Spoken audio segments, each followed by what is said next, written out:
Hello, this is Andrew with a Million Dot Bike, and these are two Vittoria Corsa Speed Graphene 2.0 Tubeless ready tires.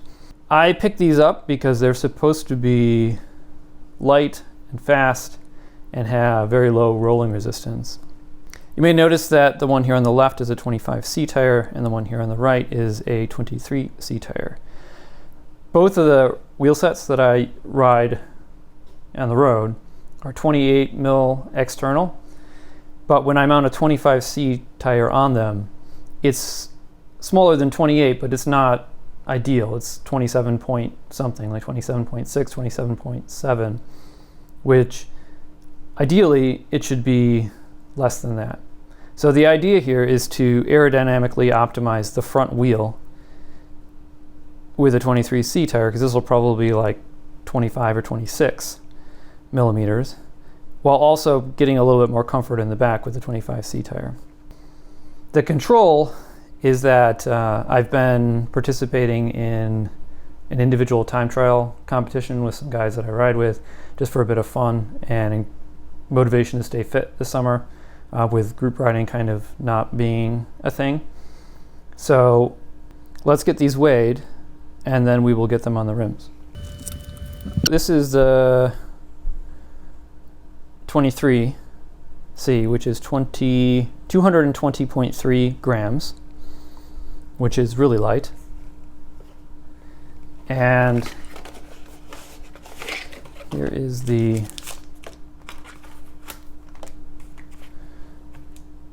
25C, which is 233.0 grams. So what, about 10 grams heavier to go from 23 to 25? By recollection, that is significantly lighter than a GP5000 tubeless. I want to say a GP5000 tubeless was like 303 or 306 grams. I'll put an image up there of what I weighed them out at, which, if my recollection is correct, is a massive weight saving. One concern that I have about that weight saving, though, is puncture protection. The GP5000 is relatively puncture resistant, at least in contrast to some of the other light tires that I've tried, light tubeless tires that I've tried, which for the time trial thing don't really care about that. But for more longer term riding, if these are not at least reasonably puncture resistant, then that can be a concern for long-term usage. So next step, let's get these on the bike. So I have the old tires off, and I'm going to go ahead and put on the new tires. According to the manual, these tires are directional, but the tread pattern doesn't seem to indicate any directionalness, and I cannot find anywhere on here where there is an indicator, so we're just going to roll with it. Starting to get worried there that was going to be another Schwalbe, but they're on at least one side, so if I get it on one side, I should be able to get it on the other. All right, so that second side was a lot easier than the first. Pull the valve core.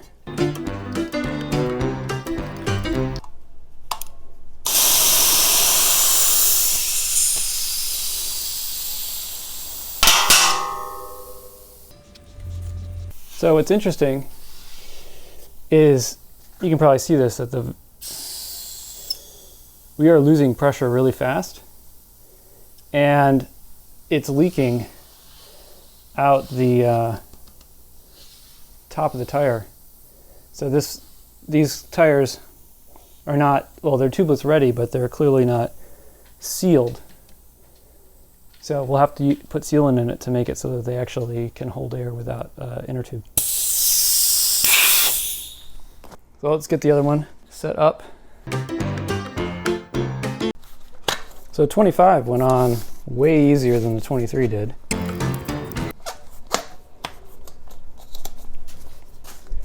Okay, so let's just proactively pull the valve core here. So this one it's not as tight, so that's probably why it didn't work quite as well. We can just help it along a little bit. Let's try that again.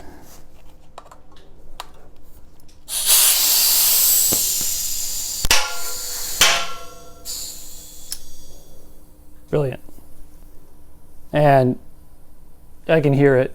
It probably they're not coming out of the microphone, but it's definitely leaking out the sidewalls and top here too. So I don't know if Orange Seal saw the videos I made about the other sealants that I've tried, but they sent me this bottle a couple weeks ago, and it's turned out to be very fortunate that I have them on hand for here, because I'll give it a go here. So thank you, Orange Seal. And we will, hopefully this works a lot better than the other sealants that I have been using. So I'm going to put 40 milliliters in here.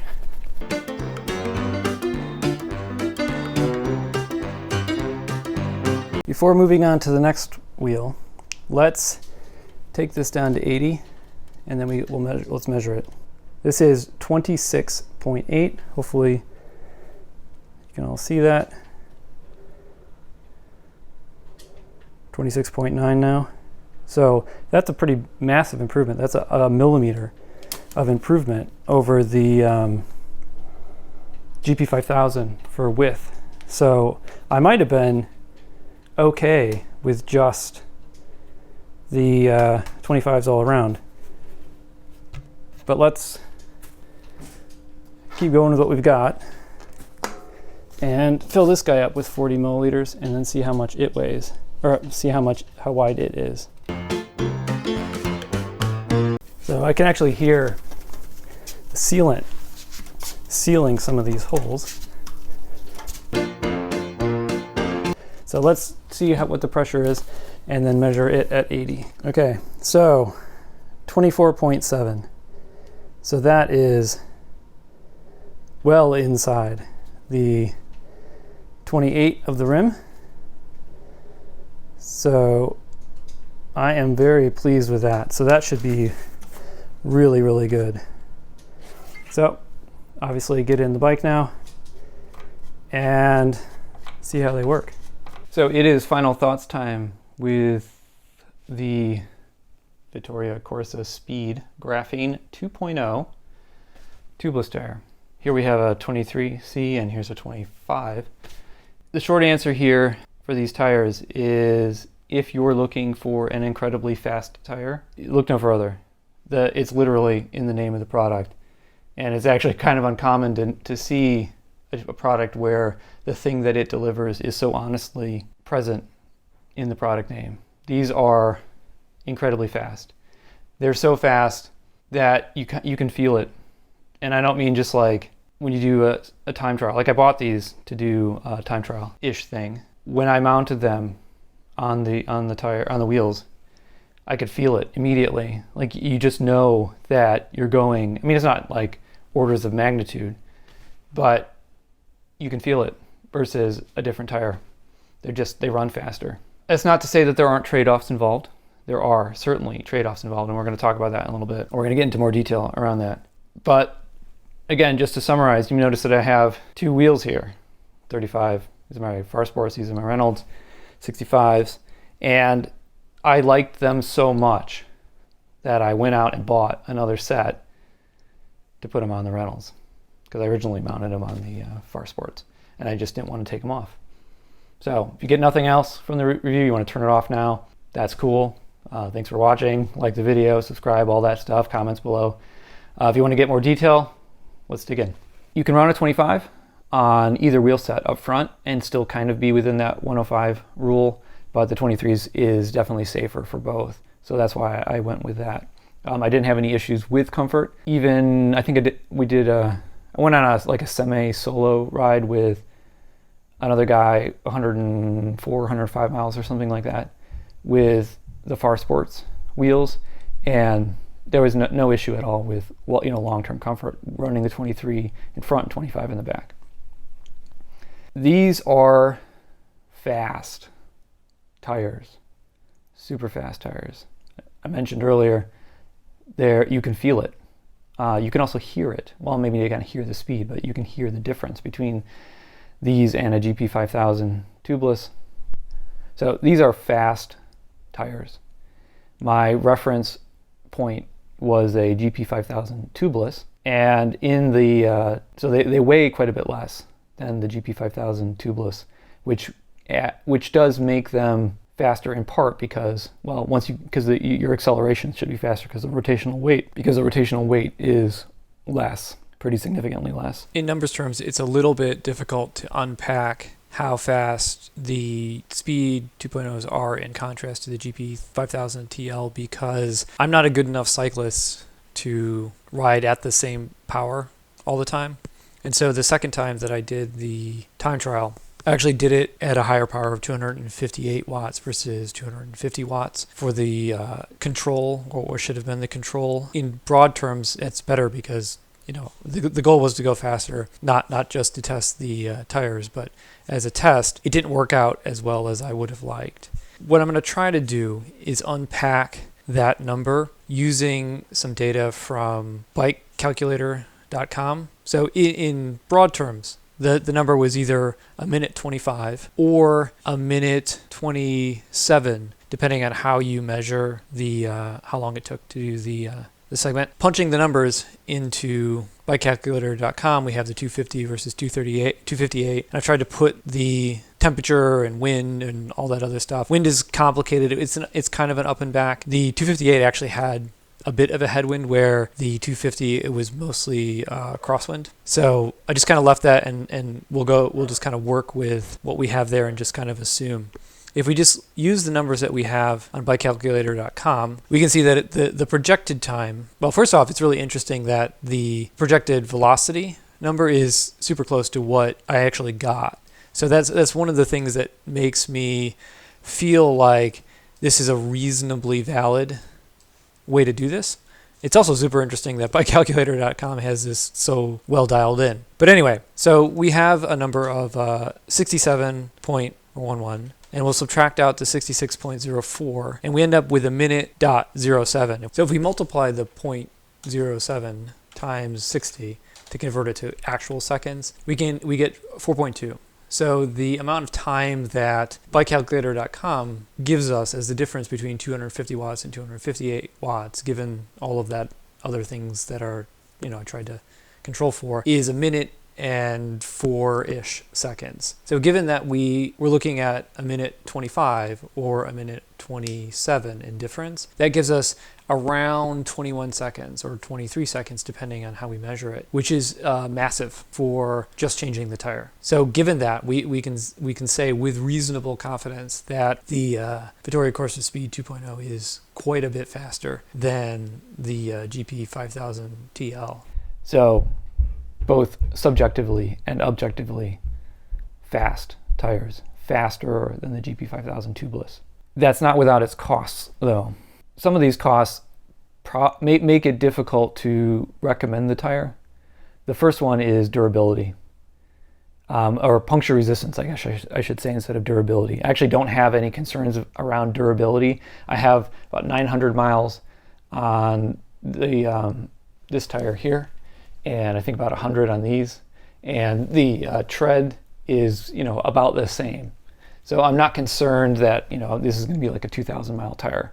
I think I'm going to be able to get a lot of miles out of it. But puncture resistance is not awesome. On this tire here, I have had 3 punctures. I haven't had any punctures on any of the other ones, but 3 punctures over 900 miles is a lot.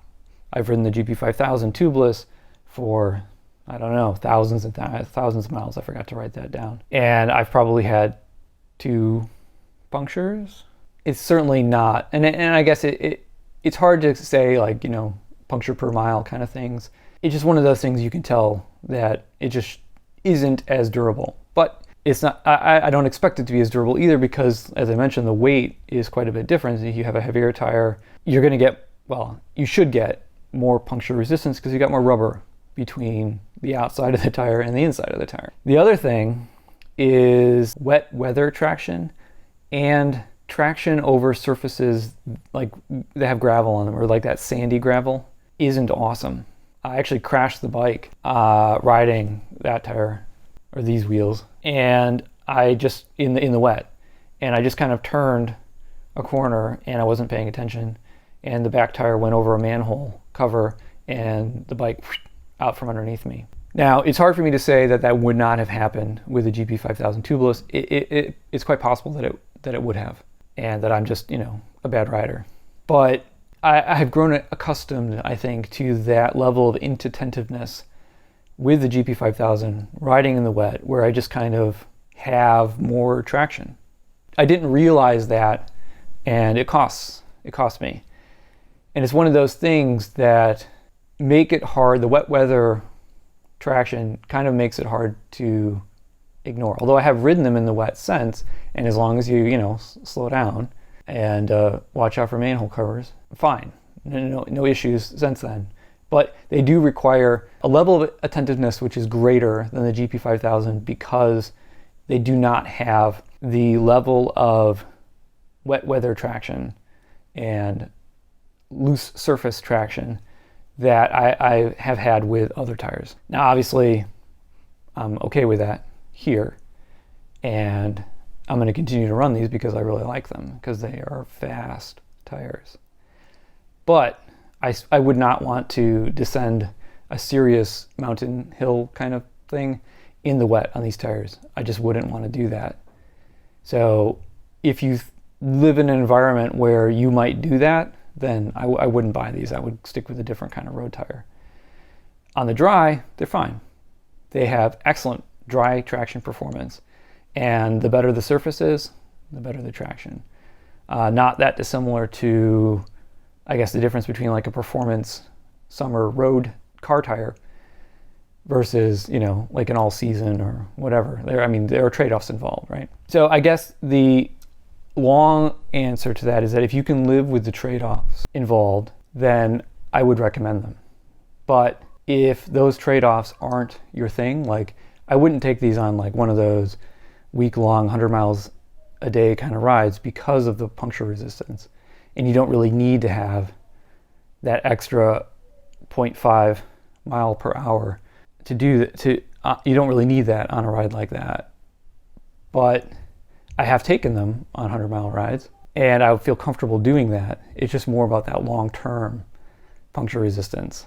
So hopefully you found that useful. I know I've banged on for a long time about a set of tires. If you have any questions or comments, drop them below. Thanks for watching.